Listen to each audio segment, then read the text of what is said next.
Sénégal de justice, un Sénégal de prospérité.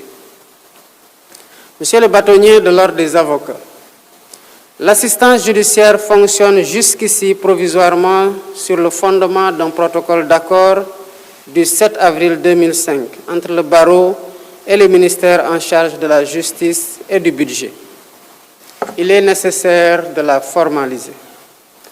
À cet égard, un projet de loi et un projet de décret ont déjà été élaborés pour une réglementation des modalités de l'assistance judiciaire qui, il faut le rappeler, doit bénéficier aussi bien aux victimes qu'aux mises en cause en matière pénale, ainsi qu'aux demandeurs et défendeurs en matière civile.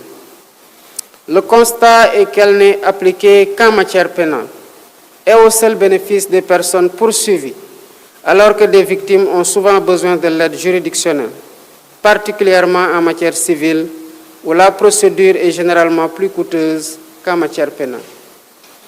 En ce qui concerne l'accès à la profession d'avocat, je voudrais rappeler les exigences des nouvelles normes communautaires, notamment le règlement d'exécution numéro 001-2019 de l'UEMOA, qui prévoit la mise en place dans chaque État de l'Union d'un centre de formation professionnelle des avocats.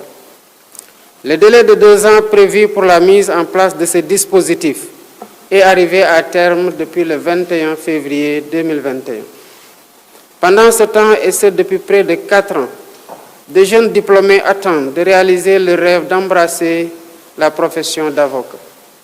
Pourtant, l'article 8 du dit règlement permet, en l'absence d'un centre de formation, de recourir à une structure d'enseignement supérieur en droit reconnue par le Conseil africain et malgache de l'enseignement supérieur CAMES, ou à une structure nationale de formation judiciaire pour la tenue des cours préparatoires que doit suivre chaque candidat avant de se présenter à l'examen d'aptitude à la profession d'avocat.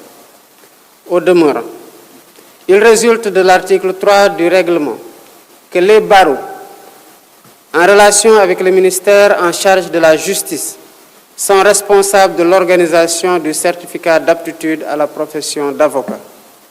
C'est pourquoi, Monsieur le bâtonnier, je vous invite à prendre contact dans les meilleurs délais avec le ministre de la Justice, garde des Sceaux, afin de définir avec lui les modalités d'organisation de ces cours préparatoires préalables à l'examen d'aptitude à la profession d'avocat. Pour conclure, je salue les efforts du garde des Sceaux, ministre de la Justice et de ses équipes, ainsi que de tous les acteurs du monde judiciaire pour la préparation et la parfaite organisation de cette rentrée solennelle des cours et tribunaux. Je réaffirme mon engagement à œuvrer pour la réforme et la modernisation de la justice, afin de consolider l'état de droit et la cohésion nationale. Monsieur le Premier Président de la Cour suprême, Monsieur le Procureur général prélat du cour, Monsieur le bâtonnier de l'Ordre des avocats, il ne me reste plus qu'à souhaiter une bonne et heureuse année 2025 à tous les membres de la compagnie judiciaire ainsi qu'à leurs familles. Je déclare ouverte l'année judiciaire 2025 et vous remercie de votre aimable attention. L'audience est levée.